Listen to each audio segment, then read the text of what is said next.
Hello friends, আপনারা সবাই কেমন আছেন? আশা করছি সবাই ভালো আছেন। আজকে আবার অল ইন ওয়ান চ্যানেলে আপনাদের সবাইকে আমি স্বাগত জানাই। আজকে এই ভিডিওতে আমি আপনাদের সাথে আলোচনা করব জনগণনা মানে সেন্সাস 2027-এ। তো আপনারা জানেন সেলফ ইনোভেশন 15 আগস্ট অবধি ছিল, এটা প্রথম পর্যায়। এবং আপনি সেলফ ইনোভেশন যদি করেন তো আপনার বাড়িতে এনুমেরেটর যারা আছে তারা এসে ভেরিফাই করবে। তখন সেলফ ইনোভেশন করতে না 34টা কোশ্চিন ছিল, সেটা সাধারণত বাড়ির তথ্য নেওয়া হয়েছিল।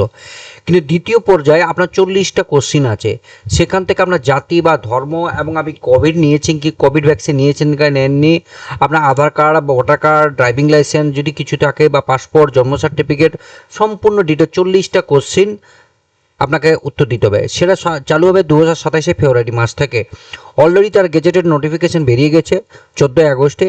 আমি আপনাদেরকে আজকে একটা আর্টিকেল পড়ে শোনাবো এবং ওই 40টা কোশ্চিন আমি আপনাদেরকে দেখাবো কি কি কোশ্চিন হতে পারে 40টা কোশ্চিন। তো সম্পূর্ণ তথ্য আজকে এই ভিডিওতে আমি আলোচনা করব আপনাদের সাথে, এবং এ টু জেড সেন্সাস নিয়ে তথ্য আমি আপনাদের সাথে শেয়ার করব। যদি ভিডিওটি ভালো লাগে ভিডিওকে অবশ্যই লাইক করবেন এবং শেয়ার করবেন, এবং আমাদের অল ইন ওয়ান চ্যানেলকে সাবস্ক্রাইব করে অল নোটিফিকেশন অ্যাড করে রাখবেন এবং আমাদের পাশে থাকবেন। প্রথম আমি আর্টিকেলটা পড়ে আপনাদেরকে শোনাচ্ছি। 33 ষড়শ জনগণের জন্য তথ্য সংগ্রহ পর্ব দিতে হবে 40টি প্রশ্ন উত্তর। কেন্দ্রীয় স্বরাষ্ট্র মন্ত্রকের তরফে প্রকাশিত নতুন বিজ্ঞপ্তি এই কথায় জানানো হয়েছে। প্রশ্নে তালিকা রয়েছে ধর্মীয় থেকে শুরু করে জাতিগত পরিচয়, বিশেষত তফসিলি জাতি বা জনজাতিভুক্ত কিনা, এমনকি কোভিড টিকা নেওয়া হয়েছে কিনা তাও। বিজ্ঞপ্তিটি জারি হয়েছে দেশের রেজিস্ট্রার জেনারেল মৃত্যুঞ্জয় কুমার নারায়ণের আদেশে। জনগণের প্রশ্নাবলীর তালিকায় রয়েছে মোবাইল ফোন, ল্যাপটপ, ইন্টারনেট থেকে বাইক, সাইকেল সংক্রান্ত প্রশ্ন। জানতে চাওয়া হয়েছে জ্বালানি থেকে পানীয় জলের পর্যন্ত সুবিধা আছে কিনা, মূলত কী ধরনের খাদ্যশস্য ঘরে আনা হয়, শৌচাগার, স্নানঘর নিষ্কাশন সুবিধা কি বা কেমন আছে, ঘরের মেঝে কি দিয়ে তৈরি, বাড়ির নম্বর, পরিবারের নম্বর। এছাড়া প্রশ্ন করা হয়েছে কোন বাড়ি কতজন থাকেন, তাদের লিঙ্গ কি, তারা বিবাহিত কিনা ইত্যাদি। তালিকা আরও রয়েছে mobile number, Aadhaar, passport, driving licence, bank account সংক্রান্ত প্রশ্ন। এগুলি সবই জনগণের প্রথম পর্যায়ের প্রশ্ন। প্রথম পর্যায়ে আপনাদেরকে বলা দেওয়া হয়েছিল বাড়ির তথ্য, বাড়িতে কটা রুম, পাকা বাড়ি আছে নাকি, আপনার ল্যাট্রিন আছে নাকি, ল্যাট্রিনের জল কিভাবে বেরায়, আপনার সাবমার্সিবল ইউজ করেন কি করেননি, এছাড়াও আপনার মোবাইল ইন্টারনেটে ইউজ করেন কি করেননি, মোবাইল ইউজ করেন কি করেননি, মোটর সাইকেল বা সাইকেল বা আপনার 4 চাকা আছে কি আছে না, সম্পূর্ণ তথ্য ফার্স্ট পর্যায়ে, প্রথম পর্যায়ে সেলফ ইনুমিনেশন যেটা হচ্ছিল প্রথম পর্যায়ে। ঠিক আছে। দ্বিতীয় পর্যায়ে জানতে চাওয়া ধর্মীয় জাতিভেদ পরিচয়। উল্লেখ্য গত এপ্রিল থেকে শুরু হয়েছিল 2027 সালে জনগণনা প্রথম পর্যায়ে। 16 আগস্ট থেকে 14 সেপ্টেম্বরের মধ্যে বাড়ি বাড়ি গিয়ে মূল তথ্য সংগ্রহ কাজ। 1 আগস্ট থেকে 15 আগস্ট অবধি সেলফ ইনুমিনেশন। তারপর 16 আগস্ট থেকে আপনার 14 সেপ্টেম্বর অবধি বাড়ি বাড়িতে গিয়ে আপনি যে সেলফ ইনুমিনেশন করেছেন বা যদি কেউ নাও করে থাকে সেটা এনুমিনেটর গিয়ে সেটা কমপ্লিট করবে প্রথম পর্যায়ে। জনগণের দ্বিতীয় পর্যায়ে শুরু হবে 2027 সালে ফেব্রুয়ারি মাসে। কিছু ক্ষেত্রে ব্যতিক্রম থাকছে। নয়া বিজ্ঞপ্তি অনুযায়ী লাদাখ ও জম্মু কাশ্মীর, হিমাচল প্রদেশ, উত্তরাখণ্ড তুষারবৃত এলাকায় জনগণের তথ্য সংগ্রহ কাজ চলতে বছরে 1 সেপ্টেম্বর থেকে 30 সেপ্টেম্বর পর্যন্ত চলবে। আচ্ছা, যাই হোক, তো এখনও অবধি প্রথম পর্যায়ে আপনার ছিল 34টা কোশ্চিন, সেকেন্ড পর্যায়ে দাঁড়ালো আপনার 40টা কোশ্চিন। তো প্রথম পর্যায়ে যদি আপনি সেলফ এনুমারেশন করেন তবে আপনার বাড়িতে এনুমারেটর এসে 16 আগস্ট থেকে 14 সেপ্টেম্বরের মধ্যে সেটাকে ভেরিফাই করবে। আপনি যদি সেলফ এনুমারেশন যদি না করেন তো এনুমারেটর এসে সেটা কমপ্লিট করবে। এটা প্রথম পর্যায়ে। তারপর ফেব্রুয়ারি মাসের 2027 থেকে দ্বিতীয় পর্যায়ের কাজ চালু হবে, সেটা 40টা কোশ্চিন আছে। সেই কোশ্চিনগুলো কী কী সেটা আমি আপনাদেরকে দেখাচ্ছি এবং এক এক করে কোশ্চিনগুলো বলছি আপনাকে। একটা গেজেটেড নোটিফিকেশন বেরিয়েছে 14 আগস্টে বেরিয়েছে, মিনিস্ট্রি অফ হোম অ্যাফেয়ার্স থেকে বেরিয়েছে। ঠিক আছে। এখানে প্রায় 40টি কোশ্চিন আছে এবং সম্পূর্ণ ইংরেজিতে করা আছে। আমি বাংলাতে ট্রান্সলেট করে আপনাদের সুবিধার্থে আমি আপনাদেরকে পরে পরে এক এক করে নোটিফিকেশন মানে কোশ্চিনগুলো শোনাচ্ছি বা বলছি আপনাদেরকে। আমি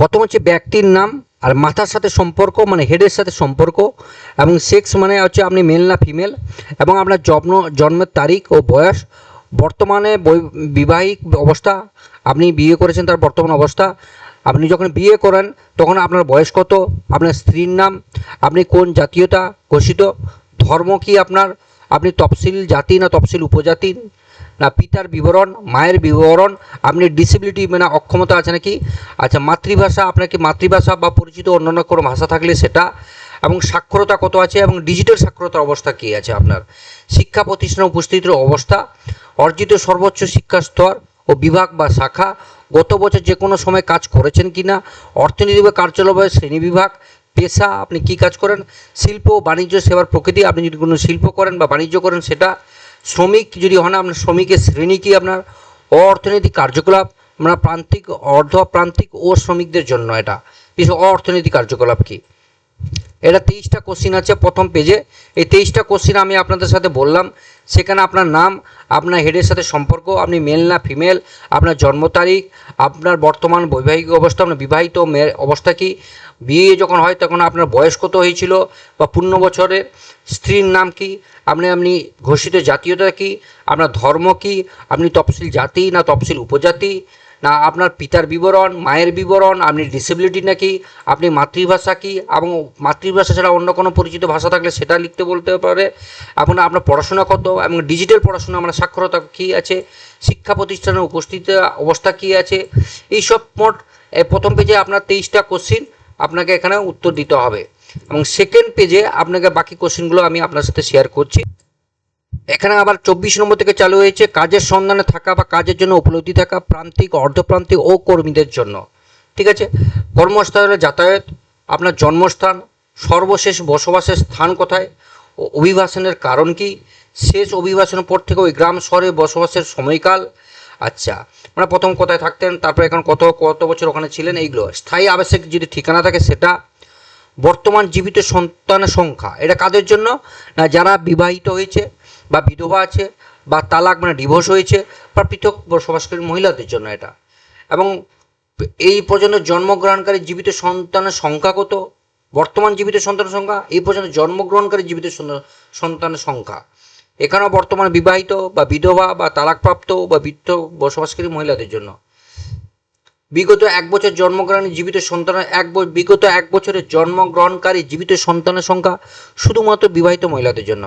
আপনি কোভিড-19 টিকা প্রদানে নিয়েছেন কিনা, প্রদানের স্থান কোথায় নিয়েছেন, আপনার মোট ব্যাঙ্ক অ্যাকাউন্ট সংখ্যা কটা, মোবাইল নম্বর দিতে হবে আপনার যদি থাকে, আধার নম্বর থাকে যদি থাকে দিতে হবে, আর ভোটের পরিচয়পত্র যদি থাকে দিতে হবে, পাসপোর্ট নম্বর যদি ভারতীয় পাসপোর্ট নম্বরধারী হন দিতে হবে, এবং ড্রাইভিং লাইসেন্স প্রাপ্ত করতে হবে। তো আপনাকে এখানে দিতে হবে কতগুলো না আপনি কোভিড টিকা নিয়েছেন নাকি, মোট ব্যাঙ্ক অ্যাকাউন্ট কত আছে সেটা দিতে হবে, মোবাইল নম্বর সবারই তো আছে প্রায়, যদি থাকে দিতে বলেছে, আর সবার যদি আছে আপনারা দিয়ে দিবেন, আধার নম্বর সবারই আছে, ভোটার পরিচয়পত্র সবারই আছে, পাসপোর্ট যদি আপনার থাকে, আর ড্রাইভিং লাইসেন্স যদি আপনার থাকে। এই নিয়ে 40টা কোশ্চিন। তো কোশ্চিনগুলো আমি আপনাকে পড়ে শোনালাম প্রশ্নগুলো, যে কী কী প্রশ্ন আপনার A to Z। প্রথম ফার্স্ট পর্যায়ে আপনার কাছে নেওয়া হয়েছিল আপনার বাড়ির তথ্য, বাড়ির A to Z, আপনার হাউস পাকা কি নয়, কটা রুম আছে, আপনার মেঝের কী আছে, ঢালাই করা আছে না মাটির আছে না পড়া ইটের আছে, গাঁথনি কিভাবে আছে, আপনার ছাদ কিভাবে আছে, আপনার বাথরুম আছে কি নেই, বাথরুমে জল নিকাশি ব্যবস্থা কীভাবে আছে, বাড়ির জল পড়লে সেই জল নিকাশি ব্যবস্থা কীরকম আছে, এছাড়া আপনার সাবমার্সিবল আছে না, বাইরে থেকে 100 মিটার দূর থেকে জল নিয়ে আসেন, আপনি মোবাইল নম্বর ইউজ করেন নাকি, মোবাইলে ইন্টারনেট আছে নাকি, বাড়িতে ইন্টারনেট আছে নাকি, আপনার গাড়ি কী ব্যবহার করেন, মোটরসাইকেল না সাইকেল না 4 চাকা, মানে A to Z তথ্য তখন প্রথম পর্যায়ে দিয়েছিলেন। এবং সেকেন্ড পর্যায়েতে আপনার আর যাবতীয় যা তথ্য ছিল, আপনি কোন ধর্মের, কোন জাতির, কতগুলো অ্যাকাউন্ট আছে, আধার আছে কি না, আপনার কতগুলো ছেলে, আপনি কবে বিয়ে করেছেন, আপনার এখন বর্তমানে বিবাহের অবস্থাকে, মানে A to Z আপনার বাড়ির, আপনার ব্যক্তিগত সম্পর্কে যা তথ্য এই সেকেন্ড পর্যায়ে আপনাকে দিয়ে দিতে হবে। তো আজকে ভিডিওতে আমি আপনাদেরকে বললাম সেন্সাস 2027-এ প্রথম পর্যায়ে কতগুলো কোশ্চেন, সেকেন্ড পর্যায়ে কতগুলো কোশ্চেনের উত্তর দিতে হবে আপনাদেরকে। তো প্রথম পর্যায়ে আপনার সেলফ এনুমিনেশন করলে আপনি নিজে জানেন যে 34টা কোশ্চেন, আর যদি সেলফ এনুমিনেশন না করেন তো বাড়িতে এনুমিনেটর এসে সার্ভে করবে আপনার বাড়িতে এসে, সেই 34টা কোশ্চেন দিতে হবে। এবং এটা চলবে কত না 1 আগস্ট থেকে 15 আগস্ট তখন সেলফ এনুমিনেশন ছিল, তো 16 আগস্ট থেকে এপ্রিল মাস অবধি আপনার চলবে, এই সেপ্টেম্বর মাস অবধি চলবে, আপনার এনুমিনেটর বাড়িতে বাড়িতে এসে ভেরিফিকেশন করবে। এটা বাড়ির তথ্য নেওয়া, যেটা সেলফ এনুমিনেশন করেছেন সেটাই নিবে ওরা। কিন্তু দ্বিতীয় পর্যায়ে যখন চালু হবে ফেব্রুয়ারি মাসে 2027-এ, সেটা আপনার বাড়ির বাকি যা তথ্য ছিল সেটা আপনার কাছে নেবে। সেটা কী কী তথ্য না, সেটা এর ভিডিওতে আমি আপনাদেরকে বললাম যে 40টা কোশ্চিন যা সেটা ফেব্রুয়ারি মাস থেকে নেওয়া হবে। তো আপনার সেন্সাসের সম্পর্কে সম্পূর্ণ তথ্য আমি আপনাদের সাথে শেয়ার করলাম। যে প্রথম পর্যায়ে কতগুলো কোশ্চেন ছিল, সেকেন্ড পর্যায়ে কতগুলো কোশ্চেন হবে, মানে আপনার কী কী তথ্য নেওয়া হবে, সম্পূর্ণ তথ্য নিয়ে আমি আপনাদের সাথে আলোচনা করলাম এবং গেজেটেড নোটিফিকেশান আপনাদেরকে দেখালাম, যে মিনিস্ট্রি থেকে যে নোটিফিকেশানটা এসেছে সেটা আমি আপনার সাথে পড়ে শোনালাম। এবং এই সেন্সাস নিয়ে যদি অন্য কোনো তথ্য যদি জানতে চান তো অবশ্যই আমার কমেন্ট বক্সে কমেন্ট করে জানান। তো অবশ্যই নেক্সট পার্টে ভিডিও আমি নিয়ে আসবো অবশ্যই আপনাদের কাছে। আর যদি ভিডিওটি ভালো লাগেছে অবশ্যই আমাদের ইউটিউব চ্যানেলকে সাবস্ক্রাইব করুন, অল নোটিফিকেশান অ্যাড করে রাখুন এবং ভিডিওটিকে বেশি বেশি শেয়ার করুন, বাকি মানুষকে উপকৃত করুন। ওকে, থ্যাংক ইউ।